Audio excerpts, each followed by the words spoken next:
Hi, I'm Allison Ellis of Floral Artistry. If you have watched some of my previous videos, you already know that I am a huge proponent of successful floral design companies, and I want to see your floral design business be successful. Getting paid is one of the most important components of being successful and continuing to be successful.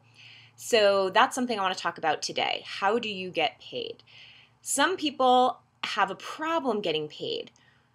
You're not getting paid on time, and what do you do about this? And you kind of pace the floor and you're like, where's the check? Where's the check? In the floral industry, in the wedding industry, what we have as a standard rule is that we get paid 3 to 4 weeks before the event. So if you happen to be someone who's not familiar with this because you're newer to the business, or maybe you've run your business for a long time but you just didn't grow up with like a flower shop background, so you didn't learn this trick somewhere. By the way, it's not a trick, it's a policy, and it's something that you should immediately implement if you're not. 3 to 4 weeks before a wedding is when final payment is due. And there should be no problems with this because your couple should have finalized their table numbers. There shouldn't be really any changes that need to happen. And if there are, let's say they planned on, I have a wedding coming up. They had 20 tables on their original invoice. They ended up with 13, and we're going to use those floral funds in other ways throughout the wedding. So they're not losing. I'm not like pocketing the money like cha-ching, I win. It's the money is going to go somewhere else. It's going to be allocated somewhere else. So the bottom line is you need to get paid, and if you're not getting paid, one of the big reasons may be you may be doing something wrong. Being like squeamish about billing somebody is so not allowed. Billing is part of this business transaction. Like, I'm super excited about your Pinterest board and I love the bridesmaids dresses you picked out, but we're doing business here. So when push comes to shove and it's a month before the wedding, this is how I handle the business part, the not like fun, flowery, let's dream about your wedding day part of my business. So my payments due 3 weeks before. So what I do is 4 weeks before, I send a really nice email. You must be getting excited. Your wedding day is coming up, soon approaching. And do you have any final changes to make? Because payment is due next Friday, and I fill in whatever the date is.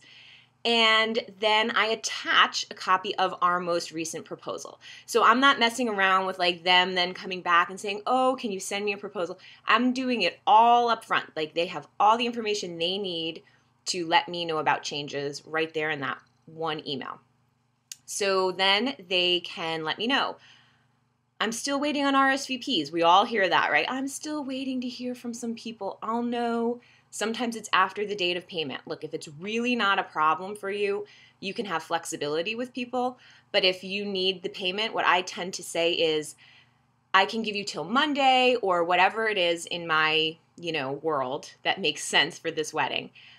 As soon as I receive your final payment, I will order your flowers. So I let them know without sounding like I'm going to not provide flowers for them, that their payment is what prompts me to order. And so if they want flowers, they better pay me. And I don't say, hey, if you want flowers, you better pay me. But unless you're totally dense, you're totally getting that picture from what I just said to you.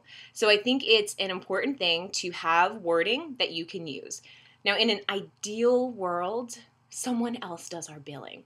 I'm a solopreneur. I am it, baby. I am it. So I do everything and I do my own billing.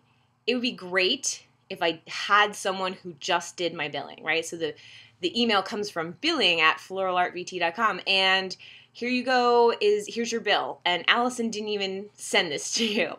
But I don't have that luxury. But if you have a shop, chances are you do have an accountant or someone who can send these invoices for you, so that you can still just focus on the fun, happy feeling design aspect of your business, but still get paid. So if you're not getting paid, I would just say to you, that there's a really, really high likelihood that you're not invoicing early or often. And that is something that I am a small business minor. And man, am I the worst accountant. I really am not great. Accounting was my worst class ever. But something that really stuck with me is the simple phrase, invoice early and often. And it's really the way that I have successfully been paid. I've had over 13 seasons, very few actual incidents where I've had to, had a bounce check, after the wedding, or like, oh man, I've already delivered. Now I gotta try to get them to pay me. It's happened. Honestly, I think maybe once. So getting paid early and getting to the bank before the wedding is an important thing, because once you deliver, people are far less likely to be chomping at the bit to get you your payment. So when you send them the email that says, payment is due on Friday, and once I receive your final payment, I will order your flowers, include everything they need to know. Here's where they're sending the check. Here's who the check's written out to. These are the forms of payment we take. These are the forms of payment we don't take. Whatever it is, don't leave them having to send you an email asking you a question. It just creates more delay in the process. So be prompt, early and often invoicing, and don't apologize. Don't feel squeamish. And also don't think it's the customer's responsibility to pay you if you don't invoice them. Like, you're not a credit card company. Credit card company, it's your responsibility whether you happen to read your statement or not. But that's not the case. And it doesn't matter if you feel that way. It's not the case. You owe them an invoice. You have to check in, tell them what you need, and that's the only way you're going to get it. So invoice, get paid, and keep doing great work. Thanks for tuning in, and I'll see you next time.